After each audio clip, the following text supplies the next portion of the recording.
Hello, my friend. I hope you are excellent today. And are you ready for our new lesson? Let's start our lesson in English. Today we are going to talk about particles. Ya'ni yordamchi so'zlarning yuklama turi haqida gaplashamiz. O'zi yordamchi so'zlar nimaligi esinglardami? Yordamchi so'zlar degani auxiliary words edi. Auxiliary words. Nechinchi qism ekan? Ikkinchi qism. Second part. Second ikkinchi, part esa qism. Qism so'zini biz bilamiz.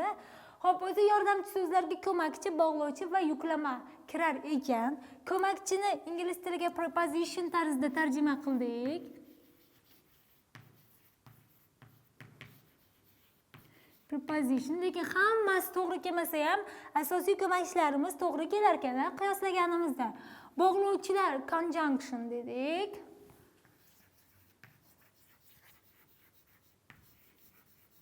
Endi esa bugun o'tadiganimiz yuklamalar. Yuklamalar particles deyilar ekan.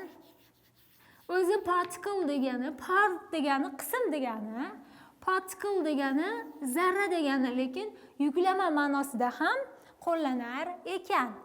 Lekin particles ingliz tilida xuddi shunday o'zbek tilidagidek tasnif qilinmaydi. Shuning uchun keling, o'zbek tilidagi yuklamalarimizni va ularga qo'llagan so'zlarimizni ingliz tilidagi tarjimasi qanday bo'lishini o'rganamiz. Demak, bizda birinchi yuklama turi so'roq tajub. Bizda nechta ekan o'zi turi? 1 2 3 4 5 6. There are 6 types of particles in Uzbek language.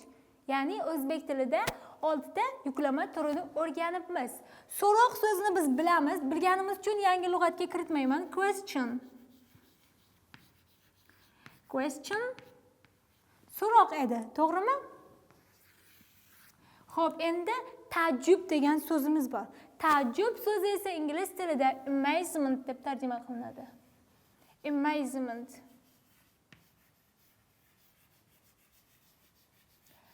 Eshitib qolgansizlar, ayrim joylarda "Oh, it's amazing" deydi. Multfilmlarda ko'rgan bo'lsanglar yoki inglizcha qo'shiqlarda amazing deydi, o'sha taajjublanarli deganida, amazement esa taajjub degani.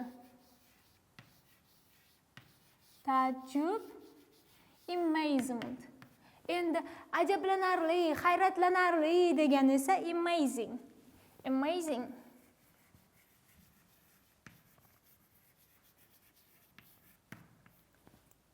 Hayratlanarli, taajjublanarli degani. Hayratlanarli.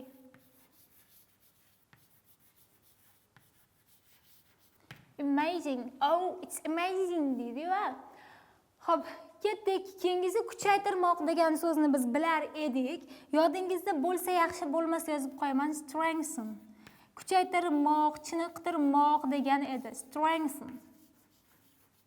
Yozilishi biroz qiyin, lekin eslab qolishga harakat qiling. Strengthen. Kuchaytirmoq degani. Bu so'roq degani edi, taajjub emas. Xo'p, endi ta'kid degan so'zimiz.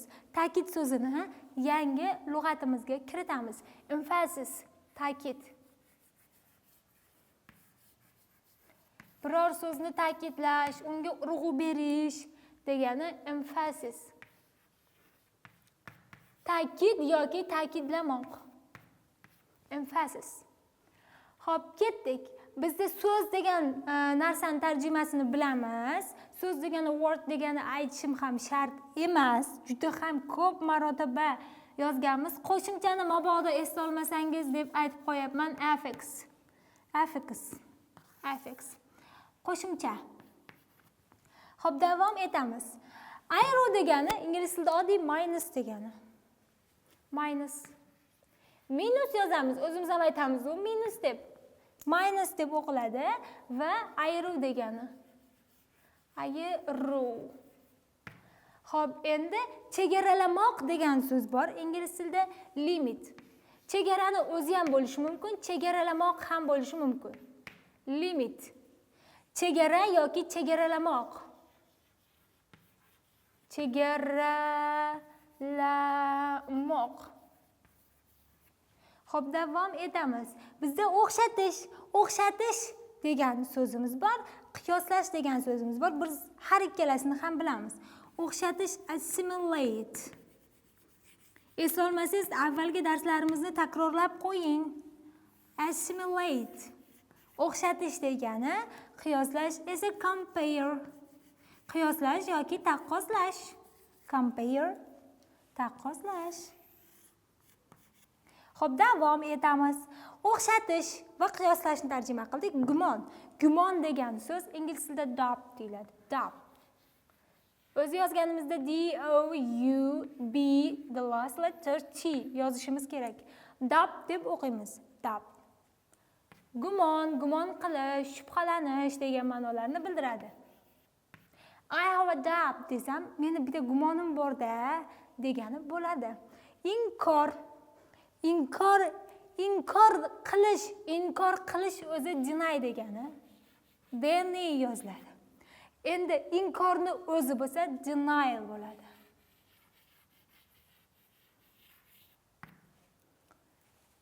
Inkor qilmoq deny. Denial bo'lsa inkorni o'zi, rad, inkor degani.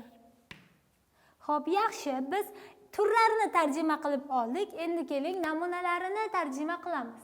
Me, chi, a, ya qo'shimchalar ingliz tilida xuddi shunday emas, maxsus shakllar bilan beriladi. Ularni siz yana ingliz til darslaringizda bilib olasiz. Keyin ko'proq so'roq yuklamalarini o'rnida ingliz tilida asosan so'roq so'zlar qo'llanadi. Xo'p, endi keyingisi kuchaytiruv ta'kid yuklamalari hatto, ham, nahotki, axir, g'irt ekan. Keling, tarjima qilib olamiz. Hatto degani ingliz tilida even degani. Even oddiy. Hatto.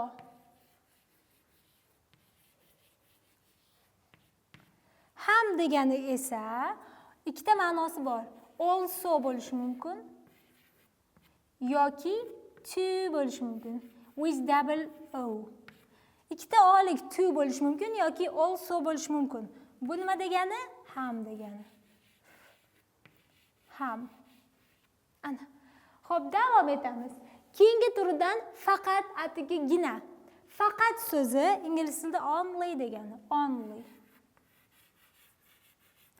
Only my mom knows me. Faqat meni onam biladi meni.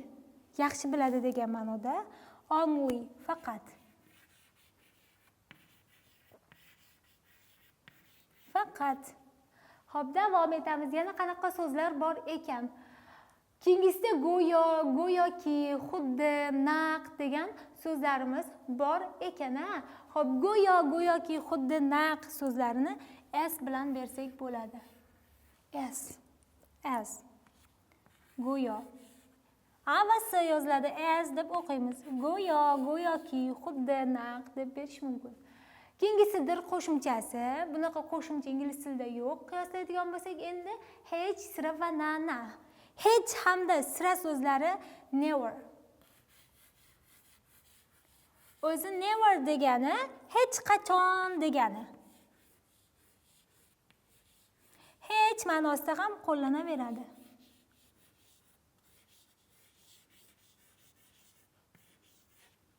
Masalan, men Toshkentga hech ham bormaganman desak o'zbek tilida, ingliz tilida I have never been to Tashkent. Men hech qachon Toshkentda bo'lmaganman tarzida never bilan tarjima qilinadi. Endi hech bilan sirani almashtirib qo'llasak bo'ladi dedik. Sirani ham never bilan ishlatish mumkin. Endi nani biz o'tgan darsimizda tarjima qilgan edik. Keling, mana shu yerga yozib qo'yaman.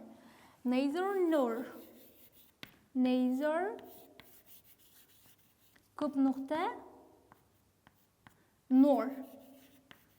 Keling, shu gapni xo'p tarjima qilamiz ingliz tiliga.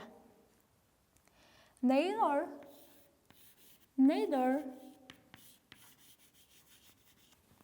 my mom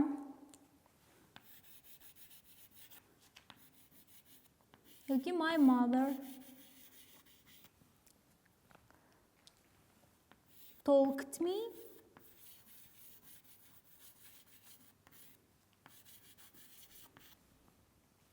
nor father. Na onam gapirmadi menga, men bilan gaplashmadi yoki dadam gapirmadi, tergamadi deganimizda neither my mother talked to me nor my father. Ingliz tilida, o'zbek tilida qo'llayapmiz. Masalan, hozir mana shuni sariq rang bilan qilib qo'yay, neither bir qismligini bildirish uchun nor. Qarang. Biz nani ham qo'llayapmiz, mani ham qo'llayapmiz o'zbek tilida. Na gapirmadi, na qilmadi deb. Ingliz tilida inkorni ifodalaydigan faqat bitta shakl qo'llanadi. Neither my mother talked to me nor my father. Nor father deganimizda ham. Ya'ni agar shu neither bilan nor tushirib yuborsak, my father talked to me, my mother talked to me, father. Xuddaligi nima deydi? Onam menga gapirdi, otam ham tergadi degandek bo'lib qoladi. Neither nor qo'shganimizdan keyin ikkalovi ham inkor bo'lib ketadi. Ya'ni agar shuni xuddi o'zbekcha shakli bo'lsa, ikkita inkor shakli bor-ku. Na ham bor, ma ham bor. Ingliz tilida lekin unday emas. Neither nor endi kesimi bo'lishli shaklda bo'laveradi ingliz tilida. Xo'p, ana demak biz so'zlarimizni tarjima qilib oldik. Yana qanaqa yangi so'zimiz bor ekan bu yerda? Demak, qo'shimcha so'zni bildik, so'zni bildik. Bormoq so'zini bilamiz. Bormoq degani nima degani? Go degani. Sen degani, you degani. Ona mother degani bilamiz, yozishimiz shart emas. Uka brother degani, yulduz degani. Esingizda bo'lishi kerak. Mabodo bo'lmasa men yozib qo'yapman. Star. Star. Star.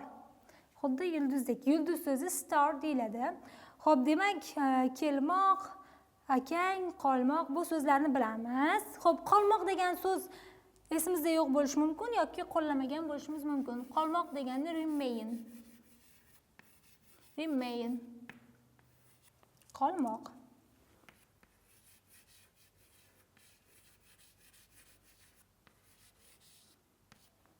Xo'p, ana.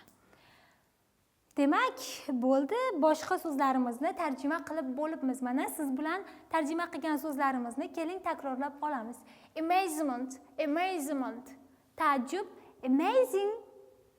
Hayratlanarli. Amazement. Amazing. Emphasis. Ta'kid, ta'kidlamoq. Emphasis. Minus. Minus. Ayru. Limit. Limit. Chegaralov yoki chegaralamoq. Doubt. Doubt. Gumon. Deny. Deny. Inkor qilmoq. Denial. Denial. Inkor. Even. Even. Hatto. Also yoki to. Ham. Only. Only. Faqat. As. Go'yo. Never. Never. Hech qachon yoki hech. Remain. Remain. Qolmoq. Xo'p, demak, ana bu yerda bor ekan. Question'ni bilar edik. Strengthen. Strengthen. Kuchaytirmoq. Affix esa qo'shimcha. Assimilate. O'xshatish. Compare. Taqqoslash, qiyoslash. Star esa yulduz. Mana hurmatli o'quvchim, my dear student. Barcha so'zlarni yozib va o'qib oldik. Endi esa siz buni doimgidek lug'at daftaringizga kiritib yodlashingiz shart. Keyingi darsda ko'rishguncha. See you next time.